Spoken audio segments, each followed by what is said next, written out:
Well, thank you all for coming today. My name is Kristen Campbell. I am the new director of Wyoming Families for Hands and Voices, and we greatly appreciate you coming, and we are so grateful that we could have Will Fertman come all the way from Berkeley, California. Will is a hearing parent of a deaf child who understands firsthand the surprises and challenges that come with raising a deaf or hard of hearing baby. His book combines the latest developmental science with wisdom from deaf educators, researchers, and parents, plus a dose of humor to give families a practical and compassionate guide for their journey. And I suppose I probably should have started with he is the author of the Deaf Baby Instruction Manual. And we're really excited to have Will share his experience and expertise with us here today. And just a little bit of housekeeping. Bathrooms are this way and that way if anyone needs any. And we are hoping to put this on YouTube, on our YouTube channel, so that folks can watch it that weren't able to attend in person. And also, we were hoping to take a couple pictures and post them on our Facebook page. So I do have a sign-in sheet. If you'd like to join our email list, you can include your email address. If not, no hard feelings. And we do have a photo waiver if you would sign that. If you don't want pictures, if you could just let me know, and we'll make sure that we don't include anything of you. Does anybody need a photo waiver?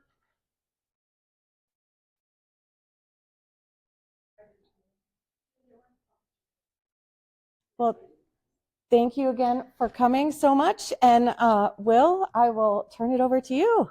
Oh, microphone. All right. Well, thank you so much, Kristen. Yep. Wow. I just want to say, first of all, thank you to Wyoming Hands and Voices for inviting me. Thank you to the Department of Education people who are here today. Just very quickly, just a couple notes about my presentation. First, note that I'm using the word deaf in this presentation in the most expansive way possible. I'm talking about children who are deaf, who are hard of hearing, regardless of their hearing levels, regardless of the languages they use or the technologies that they use. And I'm including children who are deaf-blind, deaf-disabled, deaf-autistic. Everybody's in there under this umbrella. Second thing, just to be clear, this presentation is not exactly about literacy. It's really about reading to deaf children.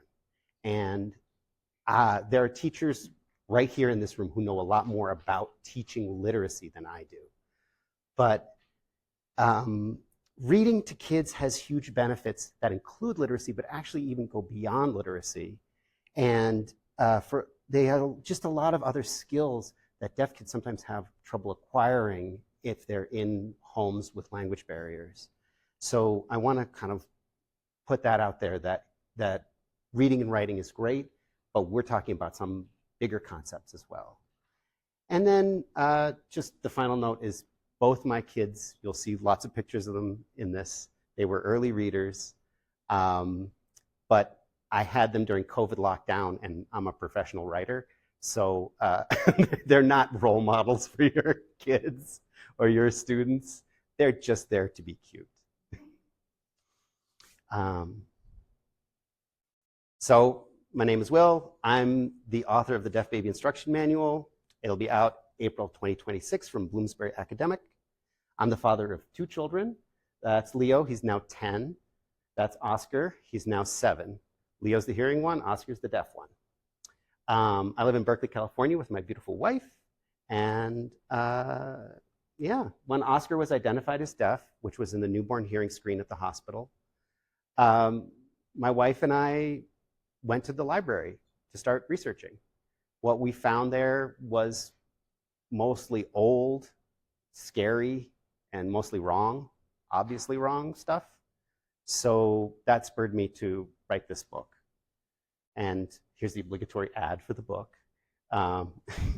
You can pre-order it now from bloomsbury.com, amazon.com, or your favorite online bookstore. But I also want to say that my website, willfertman.com, has a link to my newsletter, which is actually where I talk a lot more about children's literature and reading to deaf kids. So there's that. So in this room right now, who's a parent of a deaf child? Who's a teacher? Who's an educator? And who's a professional? All right. So these are just some questions to keep in mind.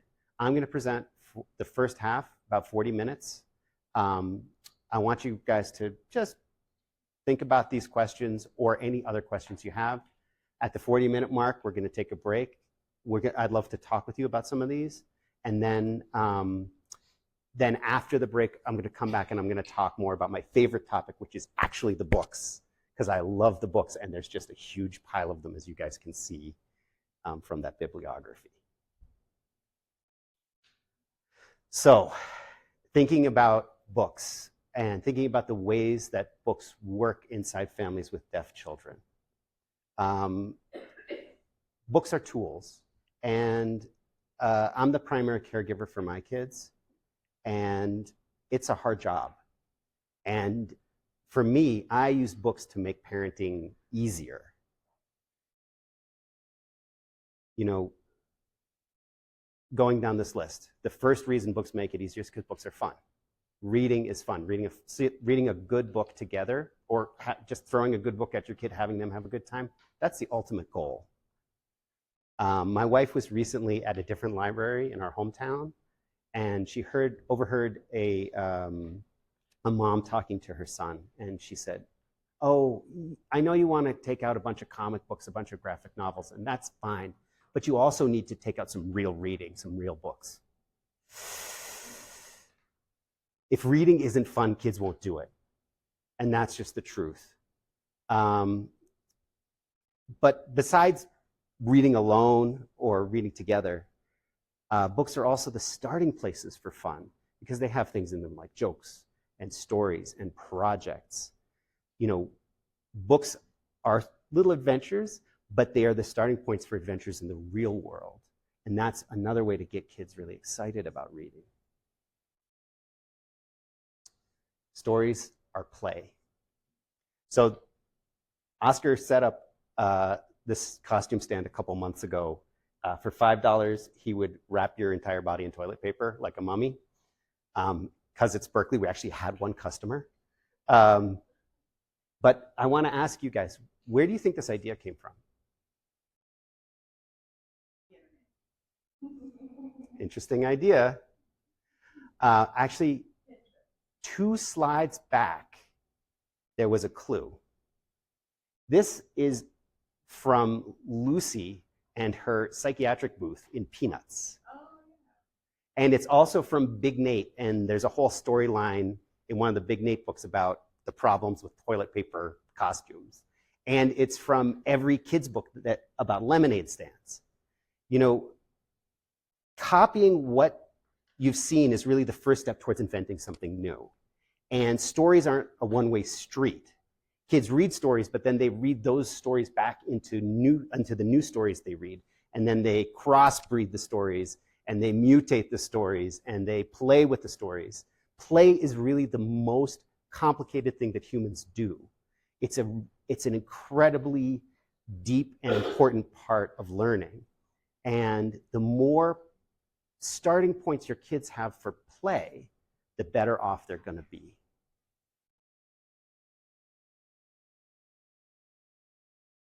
Books are a very practical parenting tool. I have a 1-hour daily commute between my home and California School for the Deaf in Fremont. If I didn't have books in the car, I wouldn't make it. That's not to say that I don't, chat with my son in English or in ASL. It doesn't mean that he doesn't sometimes bring toys along. It doesn't mean he sometimes doesn't listen to music with the CIs on.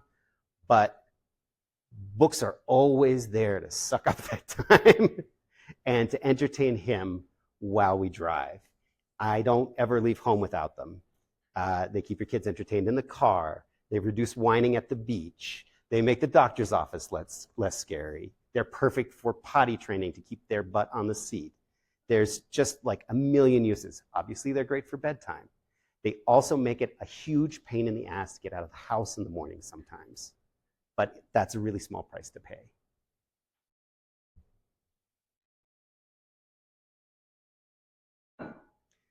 Books are better than screens.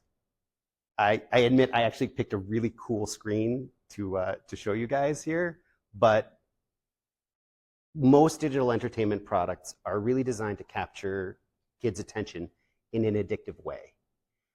Some games are wonderful and some TV is wonderful. We actually live in a golden age of children's media.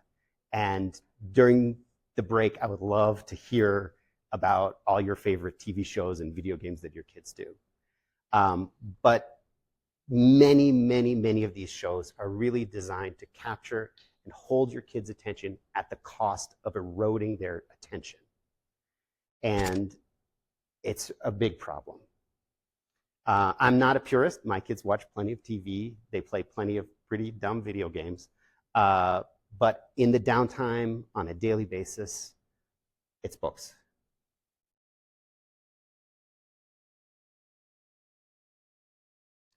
So reading independently, it means learning independently.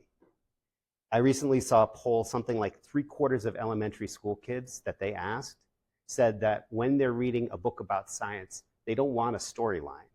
They just want lists of facts.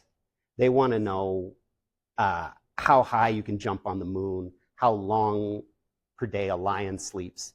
They just want to know all those things together. Kids are really hungry for information. And if they can read it on their own, they can learn on their own. You don't need to spoon feed them every little thing. And that then opens up the other opportunities. Think about the mummy costume booth, right? That started in reading and exploded out into the world in this crazy way.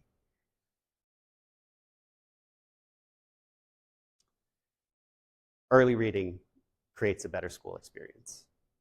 I mean, a huge amount of school, especially early school, is literacy prep. And getting that done at home and having fun while you're doing it can make a much easier transition into school. Now, I'm not saying that kids will enter kindergarten as readers. I don't think that's realistic for every kid. But an interest in and a love of books is the ultimate pre-literacy skill, above and beyond anything else. It really greases those academic wheels. Okay, so how do we encourage our deaf kids to love books?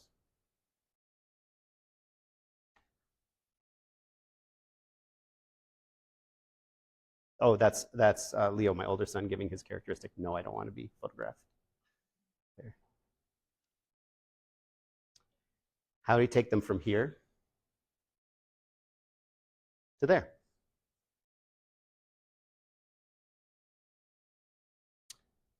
It's all about exposure. Make time to read. Find others in your community who will read to your kids. ASL story times in person or online. English language story times at the library. Get a grandma to read to your kid. Recruit a deaf grandma to read to your kid. Get books and read in whatever format and whatever languages your child has access to. That's English, ASL, Protactile. We're here in the library, Braille books, books on tape, whatever. I know that this is a tall order, and I want to talk about the many barriers to exposure a little later, but I wanted to plant my flag here. Library is the home base. And by the way, it is so wonderful to be giving this talk here in this library right now. But I also want to talk just a little bit about this little video here. This was my wife, and she was reading a story about wildfires to a group of kids at a fire station event that she helped organize for California Hands and Voices. She definitely didn't need to bring a book. A fire station is probably the most exciting thing that had ever happened to most of these kids. But she already had interpreters hired, and there was a little time while the firefighters were setting up that we knew we would have to gather people around, so she brought a book. And the interesting part about this book is that it's actually not a book about firefighters, and it's not a book about house fires. It's actually a book about forest fires and the ways that animals respond to them. And it was very interesting because this shows that you can take concepts from one area, you're at the fire station, and you can really expand them, and you can talk about forest fires, you can talk about other things. Books are a great way to kind of scaffold and step up different kinds of information, different kinds of knowledge for kids. Oh, and there it goes again. All right. So let's talk directly about the benefits of books for deaf kids and for hearing parents. Over here, we have the language benefits. But over here, we've got the knowledge benefits. And I think these are equally important and sometimes skipped over.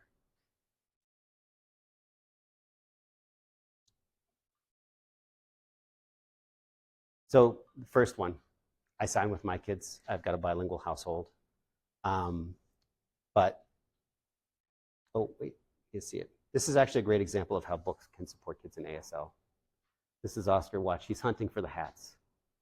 You'll see that as he turns the pages and he finds a hat, he'll sign hat.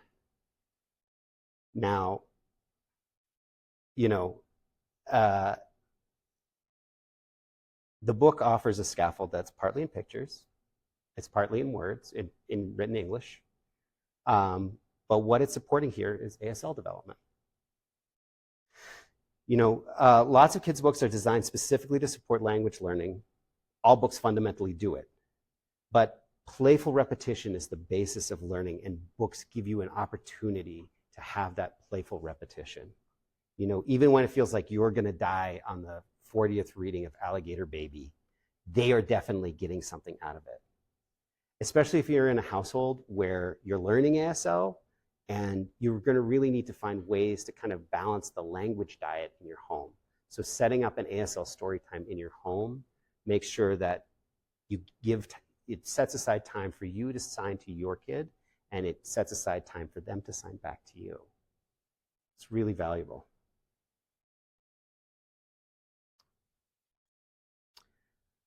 So just like playful repetition in children's, just like playful repetition helps kids learn, it helps adults learn. All the same tricks that work on kids work on adults.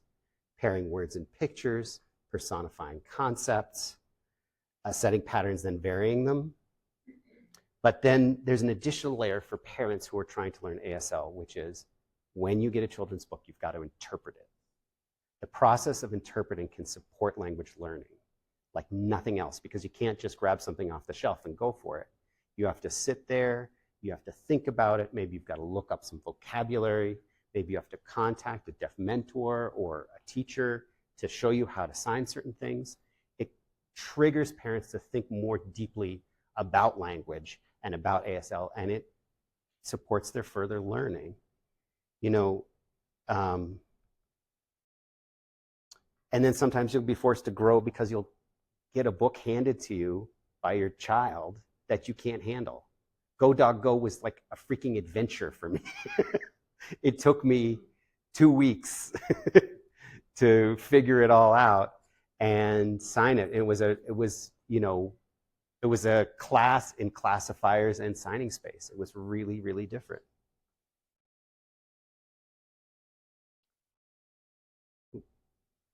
Go. There we go. And everything that reading books does for ASL, it does for spoken English, right? If your child uses English, obviously some books are going to work better in English than in ASL. I love See the Cat and I love to sign it, but Green Eggs and Ham is spoken language only in my house. It takes someone much more fluent than me to tackle that. But I want to put this point out there. If families don't use English at home, they can read in their home language. And I would encourage you to encourage families, if you've got any, to read in Spanish or whatever other home language they have. Sometimes parents will feel like, well, we're working on English. Oh, we're working on ASL. And they'll ignore their home language. And that's just this missed opportunity. They can read to their children in the home language and it will really benefit them. And it'll make it easier for the parents. All right, I'm going to talk a little bit about literacy per se. Reading to your child and exposing them to books develops a large number of pre-literacy skills, and I'm sure the educators in this room can tell me much more about that. Things like letter recognition, vocabulary awareness, awareness of sequence, all these things. But I think most importantly, when you read to your child, you build their ability to go through a book, sit with you. That's what the Sitzfleisch is, to sit with you and turn the pages. Maybe turn back, maybe not get through the whole book every time, but developing that patience, developing that attention, that's the ultimate pre-literacy skill. That's the one that's going to serve our kids the best through their whole lives, especially now when they've got phones and they've got tablets, when they've got all these distracting media out there. The ability to, familiarity with books, the way books work, the patience to do it, that's the ultimate pre-literacy skill. But I also want to say, to develop that, kids really need to see and touch and taste books. That's why getting physical media into the hands of kids is so important. It's really fraught because not everybody has a lot of books in their home. They're fragile. They can be really expensive. They're bulky. I'm going to talk about these challenges, but physical media for kids is really there to help them. So now I've talked about all the language benefits. I want to talk about some of these knowledge benefits, because these often get glossed over when we're focused on reading. And I mean, obviously, books are meant to impart information onto you. But deaf children and hearing families can experience less incidental learning at home. They get dinner table syndrome.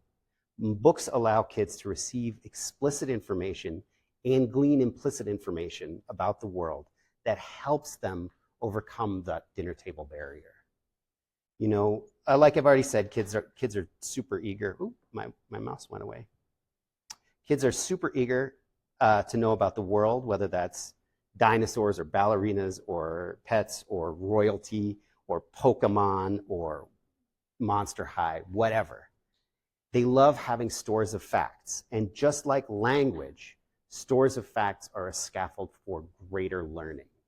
I saw this happen with my older son here, Leo, where when he was maybe 3-4 years old, he had memorized every dinosaur in one of those inch-thick DK dinosaur books, and he knew everything about them. He knew whether they were carnivores or herbivores. He knew whether they flew, whether they swam, everything about them. And then he forgot everything. And I watched him go through that same book when he was 5 years old, not recognizing a single animal. Infantile amnesia had erased it all. But he had used that set of knowledge, he'd used that system to help build bigger cognitive tools for himself. And then he went on from there, and when he didn't need the facts anymore, he just had the structure. Here's another big one. Everybody talks about theory of mind with deaf children. I don't think, is anyone in this room unfamiliar with the term? The ability to guess other people's thoughts and feelings, recognize them, and just essentially see other people as other people and not as just reflections of yourself. This is an essential social skill. All social emotional learning is built on it. And while a lot of the skill building happens face-to-face and one-on-one with parents, with peers, with siblings, books play an important supporting role in developing theory of mind in deaf kids. Roger Ebert said that movies were a machine that creates empathy. And I really think that books are the same thing. Stories lay bare their characters' inner lives and their emotions and their feelings. They show decision-making. They show motives. These are things that deaf children growing up in hearing homes sometimes don't have as much access to in the real world. So by showing and giving opportunities to talk about inner states, books really support the development of theory of mind and help kids understand the motives and the actions of other people.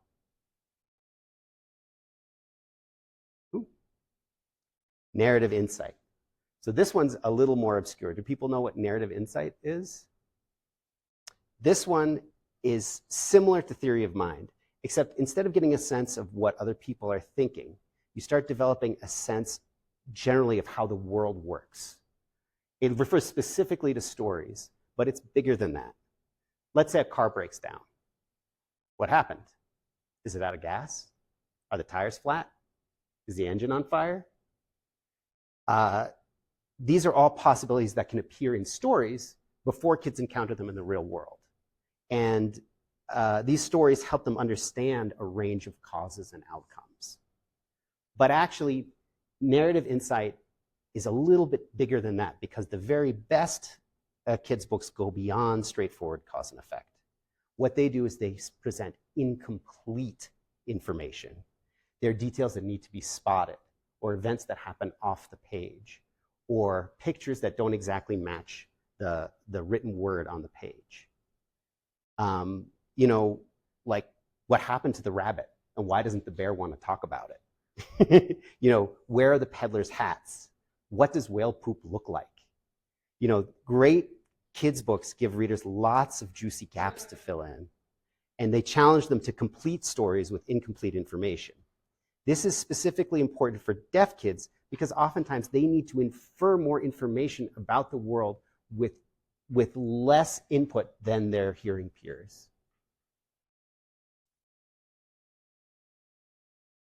Finally, connection. I mean, it's technically not an area of knowledge, but this is the ultimate goal. Again, you know, it's almost impossible to give your kids enough time and attention. So setting aside a little time for reading every day creates this fixed point in time where you can do that, especially if you're not the primary caregiver. I mean, beyond social emotional learning, beyond narrative insight, theory of mind, all the other stuff, this is what we want.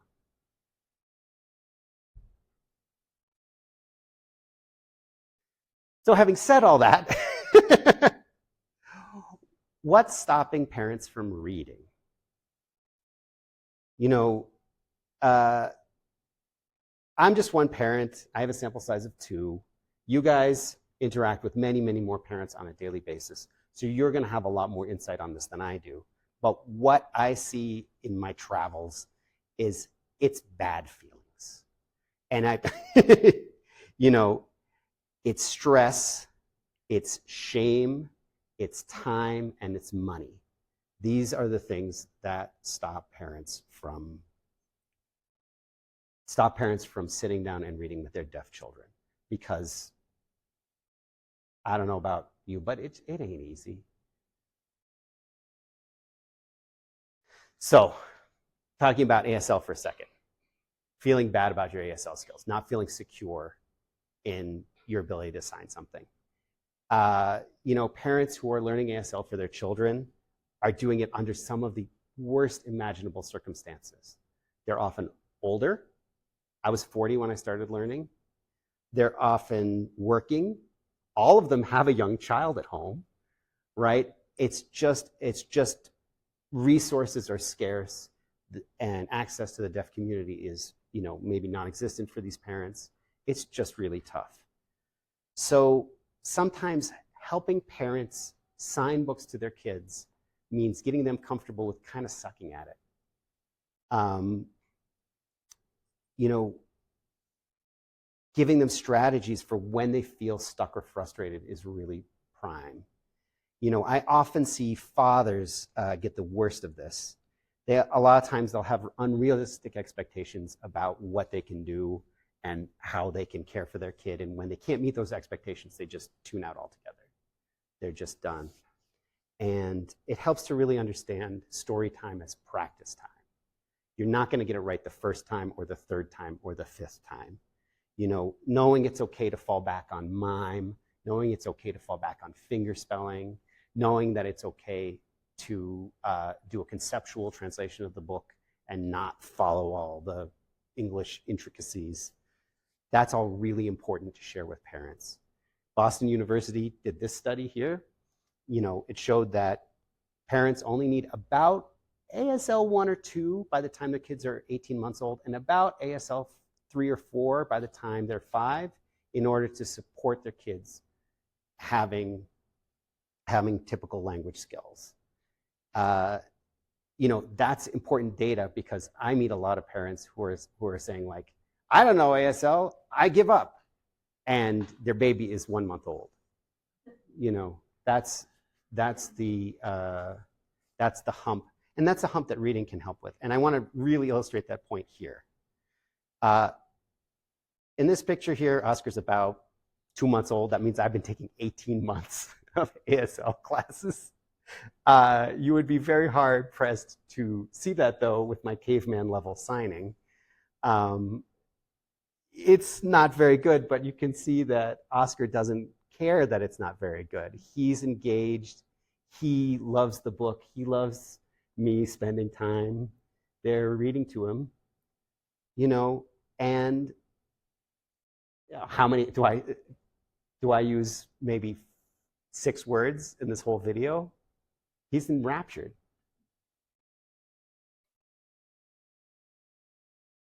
Let me see. All right. Here's the next problem that you're going to encounter a lot. It's no culture of reading. But I want to say that in our family, this is what a culture of reading looks like. HarperCollins did a survey in the UK, and they found only 40% of 0 to 4-year-olds are read too frequently.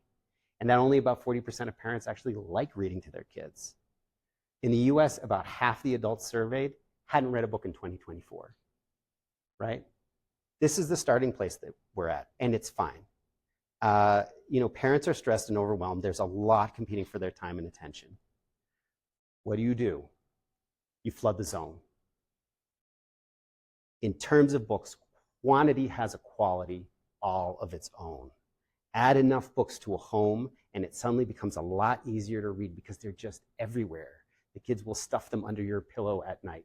They will leave them on the kitchen table. They will, put them in the bathroom in places that they shouldn't.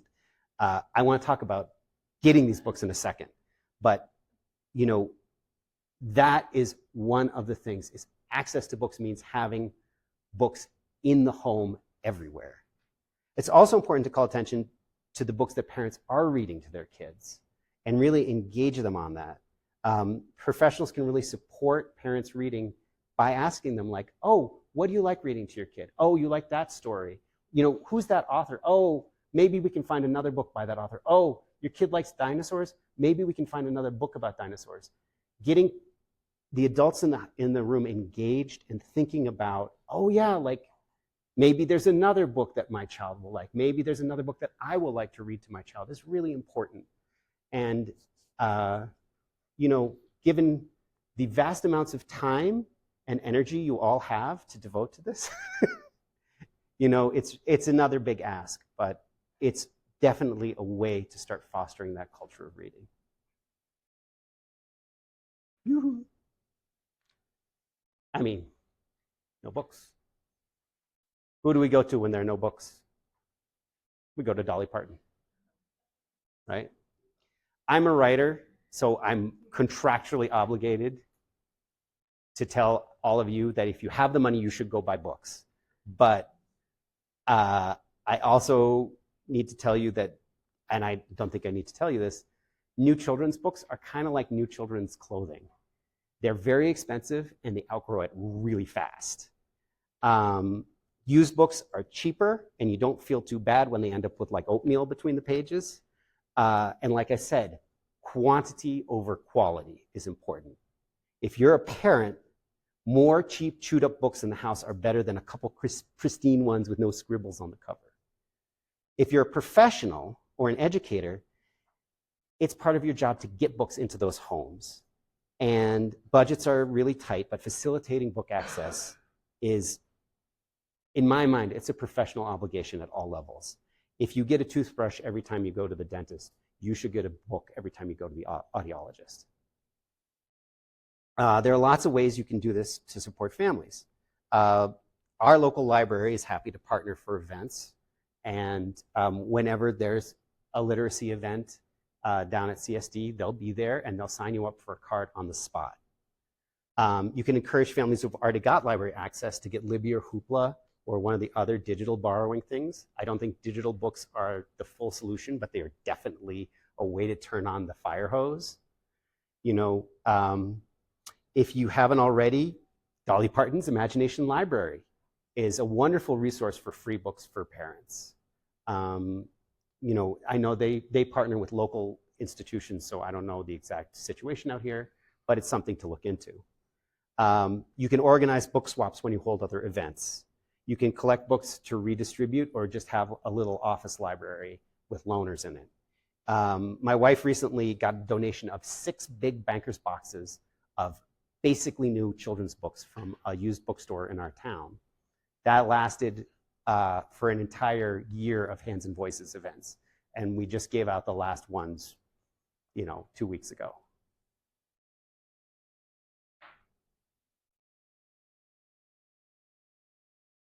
No time. I mean, nobody has any time. The only way book time happens is if it's scheduled. That's it. If you can't read to your baby at night, do it at the dinner table. A high chair is the perfect kid trap. You know, or do it in the morning before school, or do it before nap time. I used to get a lot of good reading with my younger one when he was standing in the crib, you know, battling his way out. And I would sit there and I would read him a book and I go, oh, okay, you know, he'd really enjoy it. And if you make it predictable, if you do it at the same time, kids will soon start to demand it. And that's what you want. You want the kids to ask for it. You know, the other thing to do, of course, is to recruit readers. Like I said before, get your deaf mentor to read books to your kid. Get grandma to read to your kid. Get older siblings to read to your kid. Leave them books and ask them to do it. You know, here's an example, you know, of a pinch hitter here. This is my friend Rachel reading to Oscar. We brought the book, she brought the sizzle. You know, Rachel's a former TOD, but I want to encourage all professionals who come into contact with deaf children to try and read to them, even if it's just a little baby book, a few pages of something. It's, you know, normalizing reading, normalizing having books read to you. That's going to break through. That's going to be the powerful thing.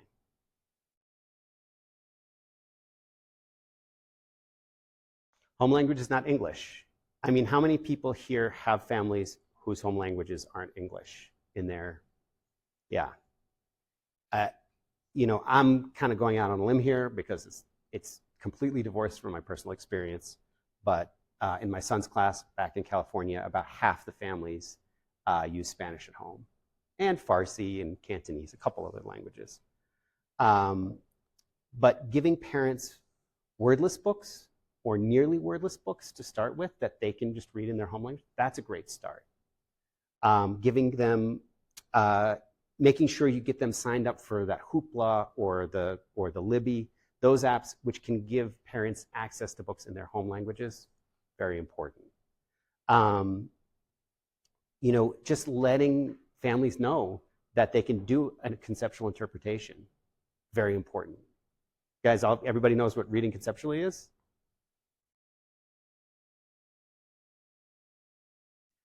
That just means that just means reading the story in the book and not trying to specifically interpret every line of it.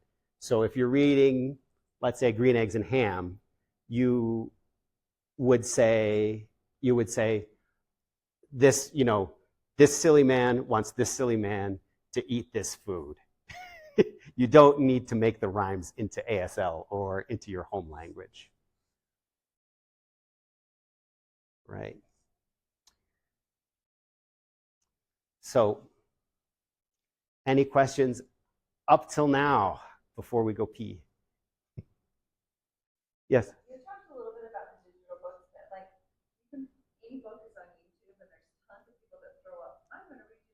on YouTube, which I'm guessing is better than not experiencing the book, but you want to talk about his foster kid and then this lady on wherever on YouTube. So I mean, pros and cons, but I'd love to hear your thoughts. so I actually love it. And who here has seen the Rocky Mountain Deaf Schools signed books? They're so amazing. Actually, Jenny Jackerson, who did most of those, now works at CSD. I'm going to get her one of these days. I'm going to get her to do more. But I feel ambivalent about video books. They're an important part of things. I watched so many of them during lockdown with my kid, especially early on when he was very young and he would wake up early and he would la la la la la la, and I would just sit with him and we would watch Jenny Jackerson sign a book. But they lack the one thing that's really important about books for kids is the ability to like go forward, go backward, engage with the book in a kind of a turn-taking way. And you can do that with videos, and actually young people are way more savvy than I am, and they won't watch movies that you can't rewind. You know, like I take my kids to the movie theater and they're like, what is this crap? You know, where's the mute button? You know, like they know about it. But really, for learning books, physical books are the best. Digital books are good. Video books are fine because that's what you got. But they're drawbacks. Anybody have any other questions? There's no real connection with the video. You don't feel a connection to the reader. Like Zoom or, having a live person that you can actually interact with back and forth and turn taking, that's great. Yeah. I also think another important part of, learning development, is your senses, sense of smell, taste, your feelings, you're taking all that in, you're capturing that. Books provide that full experience. So, yeah, I really agree with that. And if someone is signing, then you might see that signing. Oh, sorry, if someone's signing. sorry. I'll do it again. Sorry. I was just saying that for, mind development, brain development, experiencing those senses, full senses, it's all incorporated. You're supporting that development if you have that book. Better than, like the technology. You have limited experience with that. Tasting, smelling,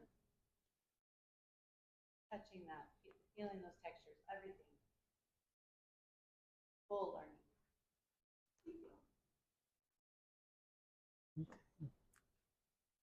Any other questions? All right. Okay, welcome back. For the second half of this presentation, I just want to talk about all the amazing books that are out there and the different kinds of books that we can share with our kids and what they do for our kids specifically, because we live in a real golden age. There's so much good stuff out there. But of course, as we go through, if you guys have any suggestions, any ideas, thoughts about other great books, just raise your hand, just throw them out here. This is the fully interactive part of the presentation. So I want to start with ASL books, obviously.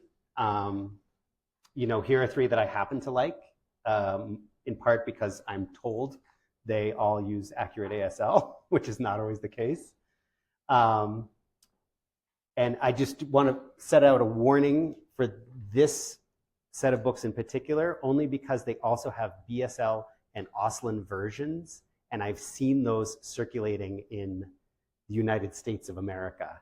And so parents could get a little sidetracked if they pick them up. I wanted, though, to talk in particular about Laura Bloom's Love and Language Rhymes When Signed books. Do you guys all know these books?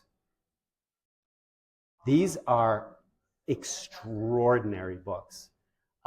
They're designed to be signed in ASL, and they're all either hand-shaped stories or they're rhyming stories in ASL. The ones that I like especially are Colorful Ocean, Sweet Baby, and Fruits and Vegetables, but there are others. There's 9 Curious Kittens here.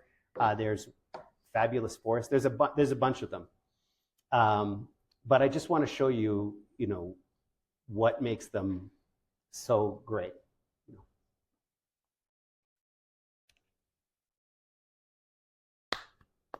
It's a hand-shaped story. It's the first hand-shaped story kids will be exposed to. It's the first hand-shaped story parents will be exposed to. What a wonderful gift. And then here, Colorful Ocean, right? Rhymes, visual rhymes, right? It's just an opportunity for parents to start playing with ASL in the same way they play with English, right? And the great part about Laura Bloom's books is that she has deaf signers posted online if you go to Love and Language. And so you can get fully signed videos of every one of the books and parents can learn. Yes?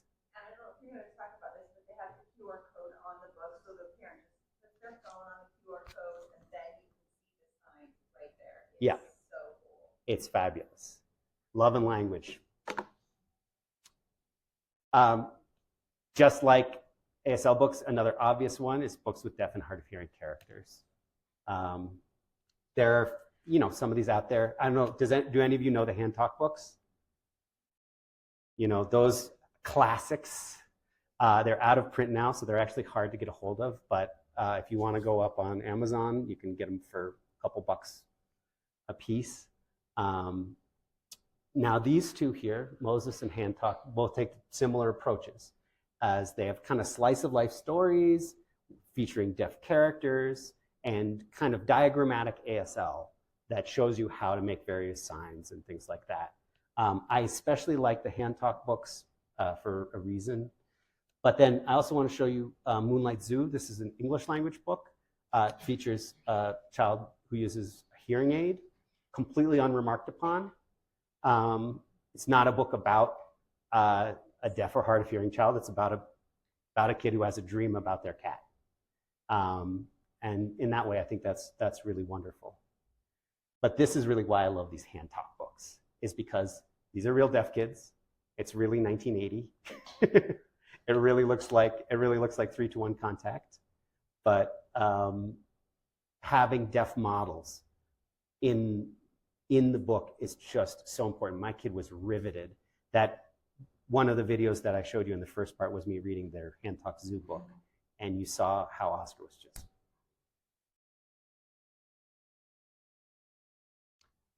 Yep, here's Moonlight Zoo. You can see it's just visually so extraordinary.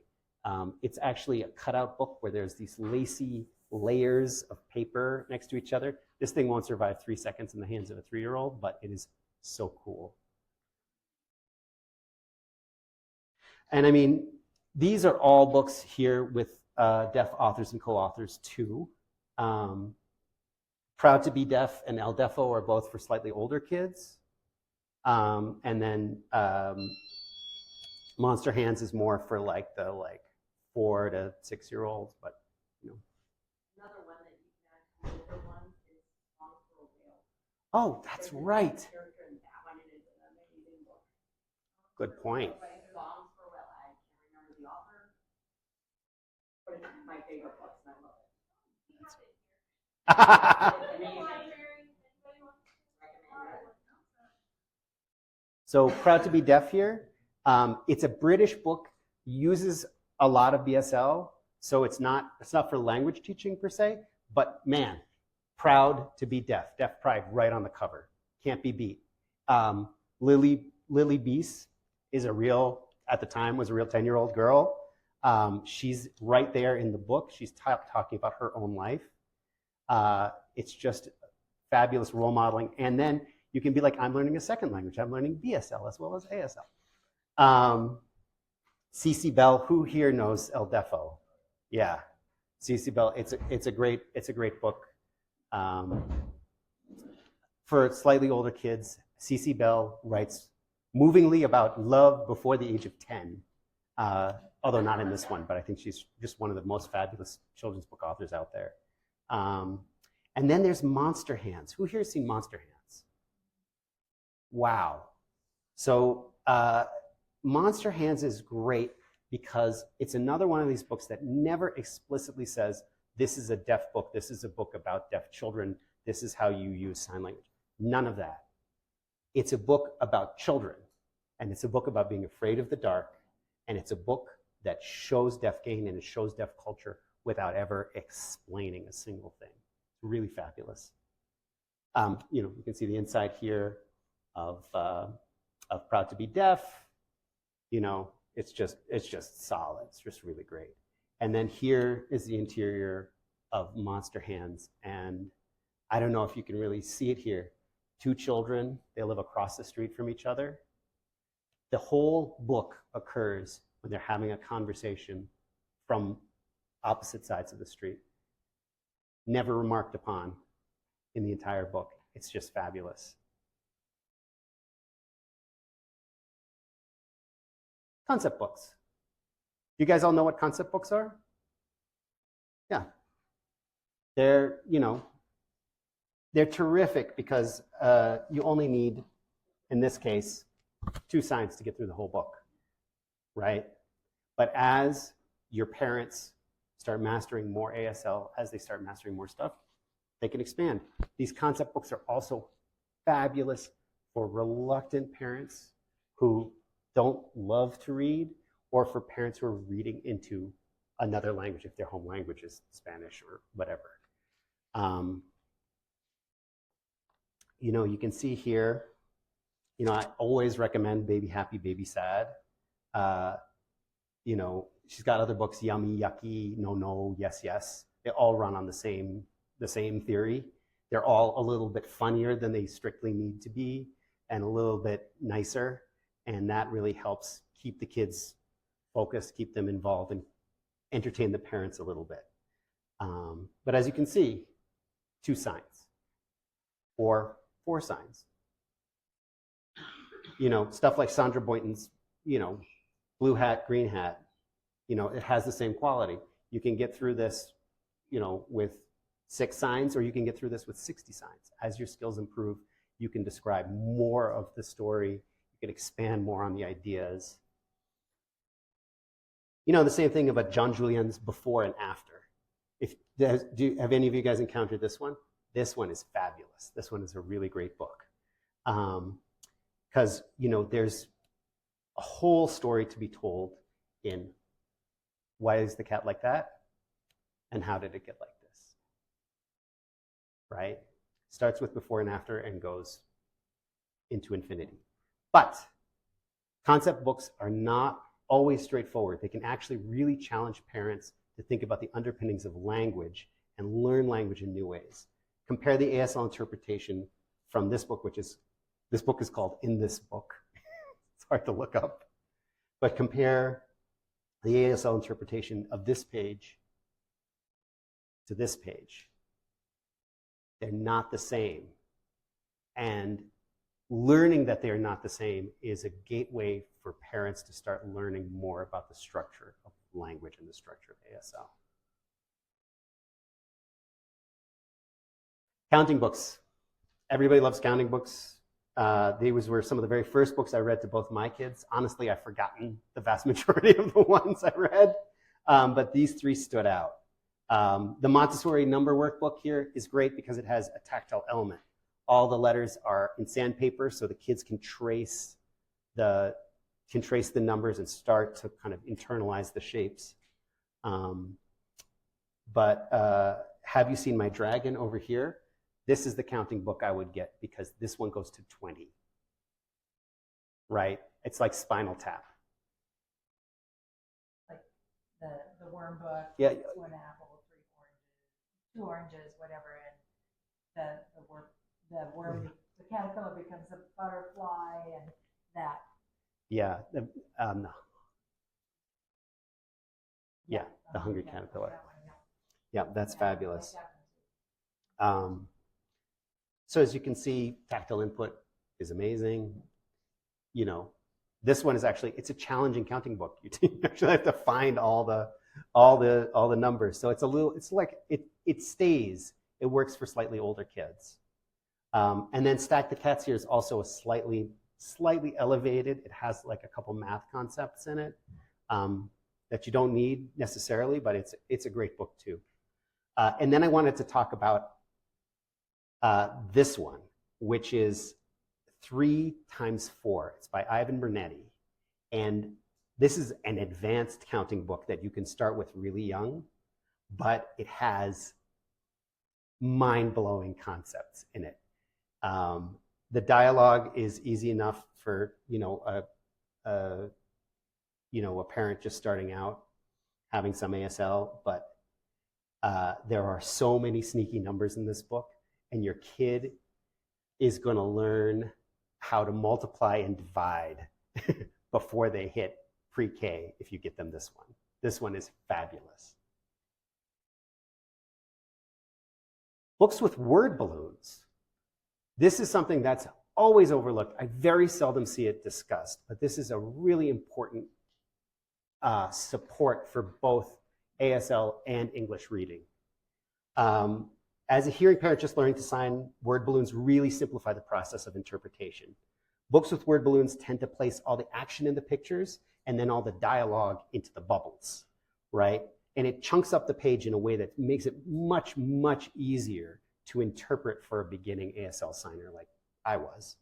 But at the same time, it helps kids connect the words to the characters. It's not kind of a slush where they have to pick it out and then look at the page and assign the dialogue to different things. You can see it.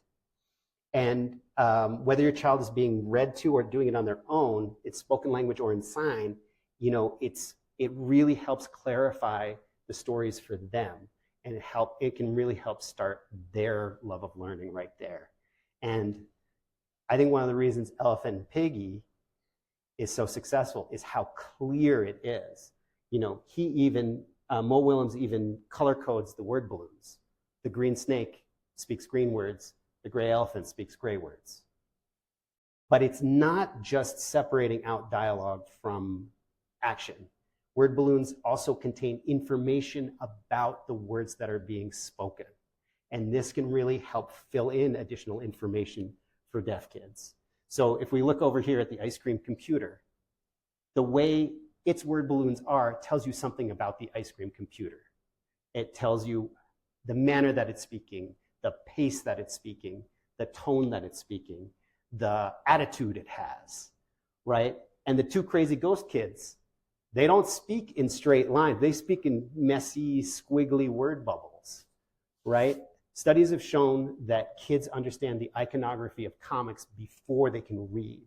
So giving them comics, giving them books that have the language of comics in them can both help support them reading because it helps them to understand dialogue before they can read the word, but it also helps them just enjoy books because they can take a comic book with information like this, laugh about it, and then a year later be reading the words in it. And I just wanted to specifically call out Jez Alborough.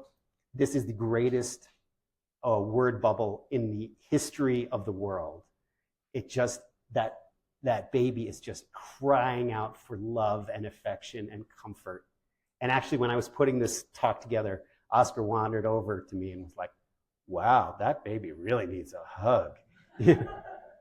Right? It communicates more. So books with word balloons, highly recommended. Action books. So there are a lot of great action books out there which invite kids and parents to do things while you read the book, either during the book or after. It really brings added layers of communication when the books ask the kids to literally flip them around or shake them, right? Pressier and Let's Play by Hervé Toulet are like the French grandchildren of the monster at the end of this book. And they're just amazing because as you touch the book, it responds to you. It's interactive in a way that's very difficult to explain. And if you haven't seen it before, I just have to say you've got to go get it. And it's good for, kids anywhere 0 to 8, I would say. Super fun. ICIC does very similar things, but it does them with visual trickery. It's all about optical illusions, and it invites you to take the book, flip it around, read sitting on both two sides of a table, and you each see something different in the book. It's really fabulous. As you can see here in press here, it actually gives you instructions on how to interact with the book, right? You follow the line with the finger, and then the line starts to get wavy, and the ball starts to bounce up and down. It's just amazing. Oh, Pizza is great because it is obviously a game that the author William Steig played with his daughter when she was a kid. This one, you probably want to wait until after the book is done to play the game, and you may not be able to do it if you have any health conditions or herniated discs, but it has action, it has props. It's just, I can't tell you how many times both my kids have asked to become a pizza in the wake of this game. And here's ICIC, right? You can see this dialogue here. This dialogue is upside down. Fabulous. It's just incredible. Not very popular book, not very well known, but for visual kids, all our deaf kids are visual kids. It is really a fabulous book. What was that one called? That one is called ICIC, and it's there in the bibliography. You can find it. Yeah. The action books. Yeah, in the action books. And then finally, the monster at the end of this book. I can't do this one justice in ASL. I have to read it in English. But I love reading it in English because I love saying, "You turn the page!" I love that Grover voice. It's just fabulous. Everyone needs this one. Theory of mind.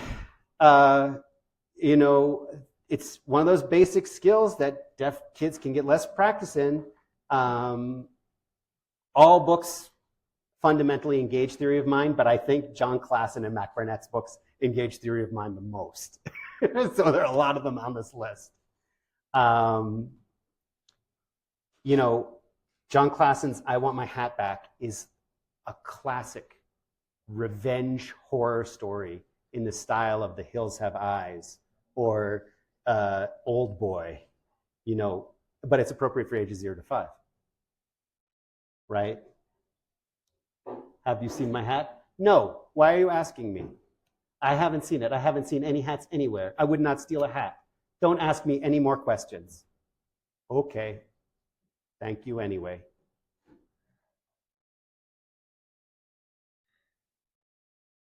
What happened here?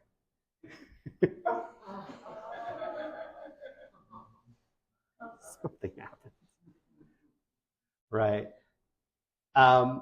Klassen and Barnett jointly wrote the shape books together. They're called the Shape Trilogy, Circle, Square, and Triangle. And they play very similar games with withholding information, asking readers to guess what the characters are thinking. You can see here this little bit of the dialogue. No hiding behind the waterfall. Square said, okay. Triangle said, why not? Because, said Circle, it is dark back there. Square said, okay. Triangle said, I am not afraid of the dark. Ooh, what's Triangle thinking? What's the difference between those two characters? These kinds of books, these kinds of stories really engage that part of the brain. And then there's books like Not a Box, right? This is great for talking about interior states because they take the interior of this character, this little bunny, and they make it exterior. Right? What are you doing sitting in that box? It's not a box. So narrative competence. All books, again, engage narrative competence, but some books do an especially good job of it. Having an idea about how stories progress, having an ability to fill in the narrative gaps from the clues. This is something deaf kids and hearing families can get less practice in because of dinner table syndrome, because of language barriers in the home. Narrative competence usually gets kind of rolled up into literacy and pre-literacy, but like I said in the first part of the presentation, I actually think that skill has much larger implications for the ways that deaf kids engage with the world and the ways that they navigate things in situations and start to build complete information from incomplete pictures. Yeah, kids are natural detectives, and they love flexing that muscle. You know, Sam and Dave dig a hole, right? The illustration gives a million details that completely change the story of what's written on the page. And kids find it screamingly funny, right? Here's Sam, here's Dave, they decide to dig a hole. What are they missing? Right? Oh, looks like the dog knows, but Sam and Dave changed direction. Right? You know, when you read this book to a kid, Klassen and Barnett keep dropping clues as to what's happening, keep dropping this new information that the kids can see, but that doesn't get explained here. And that just makes it screamingly funny for the kids. Everyone Poops Taro Gomi does the same thing, you know, but at a very simple concept book level. Notice that he doesn't name any of these animals standing around here or show their whole bodies. It lets the kids do some detective work. It says, oh, it challenges them to fill in that information from the partial illustrations and bring their outside knowledge in too. And of course, as a parent, if you're reading this to your child, you'll start asking them leading questions. Maybe you'll fill in one or two of the answers for them. That's also a part of supporting kids building these skills. That's really great. And it encourages that kind of question-seeking behavior, which is the soul of learning in your kid. And of course, the greatest rhetorical question of all time in any children's book. What does whale poop look like? It's never answered. It's just look and pass on. But this is another way, it's another kind of subtle way that that books can invite children to fill in the gaps. And this one is from Sergio Rozier's Fox and Chick books. Now imagine this is just a single page here, because this is a 2-page spread. Look at how the writer lets time pass in this panel. You know, the book on the lap, the look over to one side, you know, even just the full page width and height of the panel communicates something about time. But the character never says, boy, I've been waiting a long time. I better go check on my friends. He just goes and does it. And all books have these kinds of clues embedded in them, telling you how to read, telling you about the character's internal state, but also what's happening in the world of the book, which kids can pick up on. It helps them to read in there, but it also helps them build those skills outside the world. Rock from the Sky by John Klassen does the same thing with motion that Fox and Chick does with time. There's no panel that shows this rock fall, you know, arriving here. It's just there. And you can just see a little bit here. You just have a few small clues as to what happened, but if you look at these characters, it's probably something big. All right, and then See the Cat takes a different approach. It's like the Chekhov's gun book. You're just waiting for it to go off. The narrator keeps talking about this cat, but there's no cat. It's a dog. And the cat is this, and the cat is this, and the dog is there saying, you know, there is no cat, there is no dress, there is no unicorn. And of course, this teaches kids to anticipate the payoff with the cat in the dress with the unicorn. Wordless books. I've talked about wordless books. I don't think I need to reiterate any of my very affectionate feelings towards wordless books, but there are just tons of wonderful ones. Do you guys know Good Dog Carl? Fabulous. This was probably the first book I read to my son in sign language. You know, it's a very simple story. You can start just by naming the objects, the baby, the dog, the crib. But then as your skills get better, you can tell more of that story, and the kids love it. Do you guys know the Flora books? Flora and the Flamingo? Yes, exactly, really. Wonderful book, right? There's just so much motion. Yeah, action. It's all action. And the entire book is completely wordless. But wow, and you can't see it here, but there are flaps to lift up that increase the action. It's just a fabulous one for parents. So I couldn't find a screenshot. This is one called This Is Not a Book. This is the one I would actually give to the most reluctant readers because it's almost a toy. That turns into a tent, it turns into a computer. The screenshot I couldn't find was it turns into a butt. It is a fabulous picture book for parents who don't want to read a single word to their children. This is the starting place, and it is fantastic. On the other hand, this is from the world of Momoko, which is basically Where's Waldo by other means. Yeah. It's just full of action. It's full of things. There's no single story. You just see these characters again and again in their crazy situations. It's just wonderful. And as kids dive into them, they can read them all on their own. This would be a solid 20 minutes in the car for my son. And it's just wonderful engagement. And as a parent, you can engage with it at whatever level you want, with whatever languages you want. It's great. Comics, we're almost done. I know we got limited time, but I want to talk quickly about comics and graphic novels. There's a million of them on a million topics, from transforming robots and crazy ghost children to like nonfiction geology texts.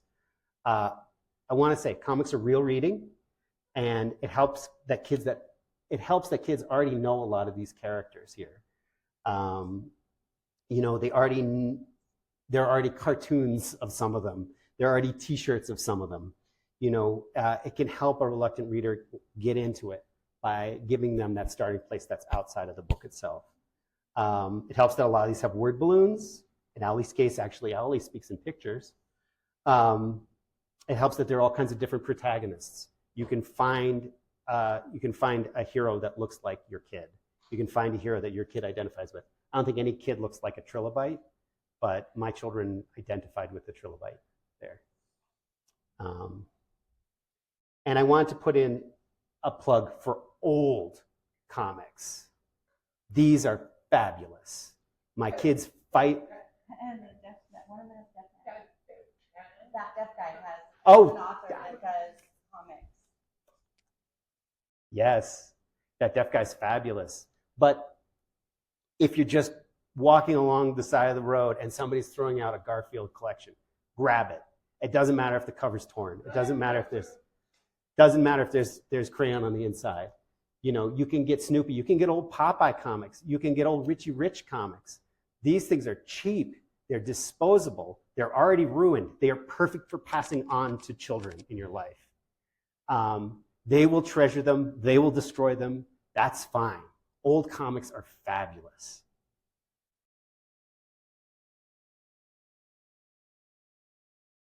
I don't know about you, but my kids read a lot of stuff that I don't like. And I let them read it.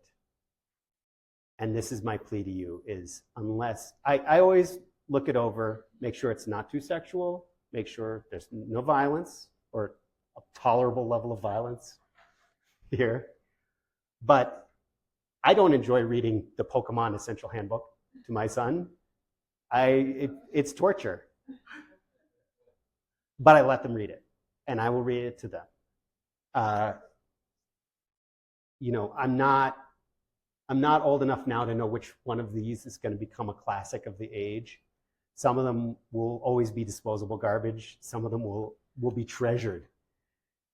It doesn't matter. Let your kids read what they want to read. Always do that. Always, always, always. Amazing, actually, SLP that I know, Caitlin Giamona, she has said, there is no speech therapy without Pokemon. And I believe her. And finally, the classics. Yeah, a lot of books here. I have actually signed one time. The whole green eggs and ham. Took a long time. Maybe an hour. Yeah. So I got through the green eggs and ham. I actually think classics are kind of a mixed bag. Some of them are great for signing. Some of them are great for reading out loud. Some of them will bore your children to tears. Don't feel like because your child doesn't enjoy Where the Wild Things Are, don't feel discouraged. Just let it go. Just let it go. But I'm going to say that books like this and this, nowadays, again, you can pick it up for $1. You can pick these books up for $1. They're great to share. They're great books to learn with. And that's my presentation. Oh, I'm clapping for myself.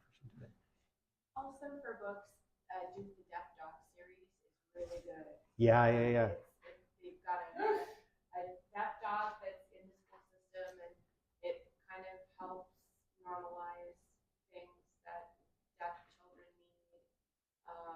And like farts make noise, yeah, never mind. Great series.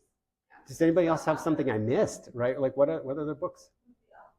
Ooh, Kelly something. Kelly Bracken. It's on Facebook something. Yeah, if you look up farts make noise, farts make noise, and okay, it's Kelly Bracken Hoff.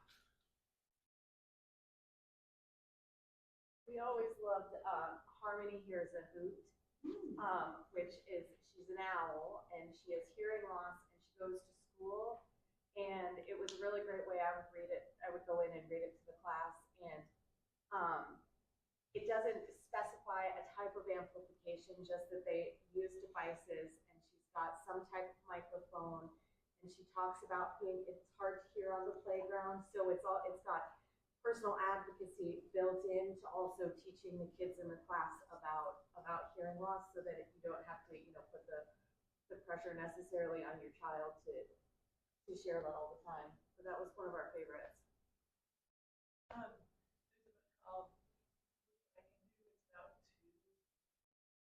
And they take this whole adventure straight into the woods. They go on the lawn, they go down into the world. My kids love that book. And at first, I didn't understand it. And then I just realized, oh, this is so fun. And so you might want to add that too. Look What I Can Do. Is that a Theo Lasig? That's a Dr. Seuss book that was illustrated by somebody else, I think. I think it was. Yeah. That's a fabulous one. 10 Apples Up on Top is another one like that. Okay. Yeah. Is there any other books? Can I add one? The Emma Everyday series about a young girl with a cochlear implant, her family size, and her experiences in the world, using an interpreter on one school trip. There's just lots of different. I've had different students that just love them. I've never seen that one. That's great. Yeah, the author is deafblind. So, I have a question. Yeah. I'm thinking of this in relation to Yeah. and how this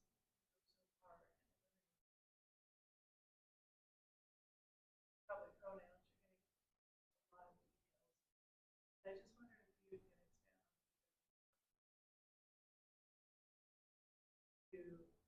I just wondered if you can expand to So, I mean, I'm not an educator, so this is all from my dad Yeah, perspective. I've met, unfortunately, a lot of kids with language deprivation in California for different reasons. And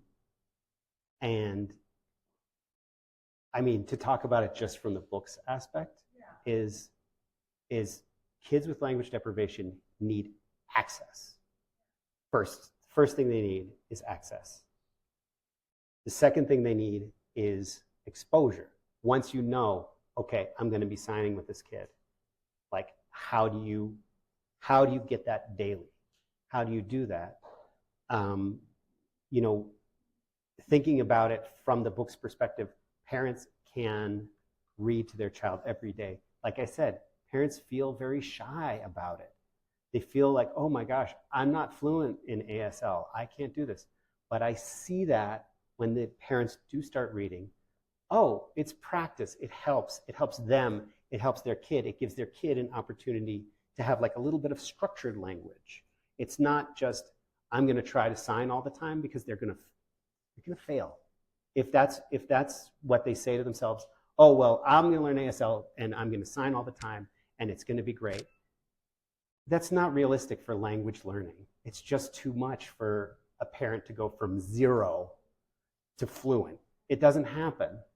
So books can't be the only part of it, but structured story time, giving parents books, telling them commit to 20 minutes a day of signing in this way, right? That can make a difference. But yeah, it's only a tiny part of the language deprivation